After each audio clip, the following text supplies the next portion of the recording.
তো hello guys, আপনারা সকলেই কেমন আছেন? আশা করি সকলেই ভালো আছেন।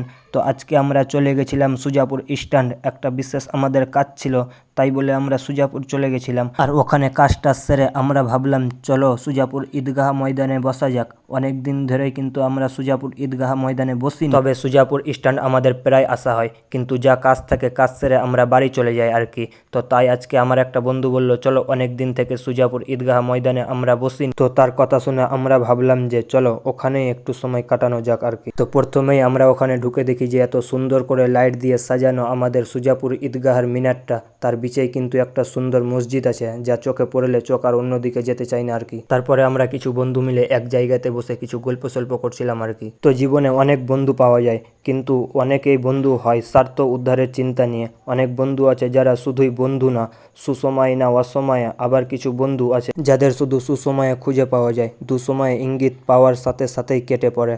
তবে এমনও কিছু বন্ধু রয়েছে যারা বন্ধুকে খুশি করতে সব করতে পারে। আর আমরা যেখানে বসেছিলাম ওখানে কিন্তু লাইটটা একটু কম ছিল আর কি, তাই আমাদের ফেসটা ঠিক মতো আসছিল না, কালো কালো ভাব দেখাচ্ছিল। তো প্রত্যেক দিন কিন্তু এতটি করে মানুষ আমাদের সুজাপুর ঈদগাহ মাঠে এরকম করে বসে থাকে, সময় কাটায়। খোলা আসমানের নিচে কিন্তু অনেকটা ভালো লাগে, তাই এখানে সবাই সময় কাটাতে চলে আসে আর কি। আর এই ভিডিওগুলি আমার কে কোন জায়গা থেকে দেখছেন আমাকে জানাবেন, জানালে কিন্তু আমি অনেকটা খুশি হব। তো আজকের ভিডিওটা এখান থেকে, আবার দেখা হচ্ছে সামনের ভিডিওতে।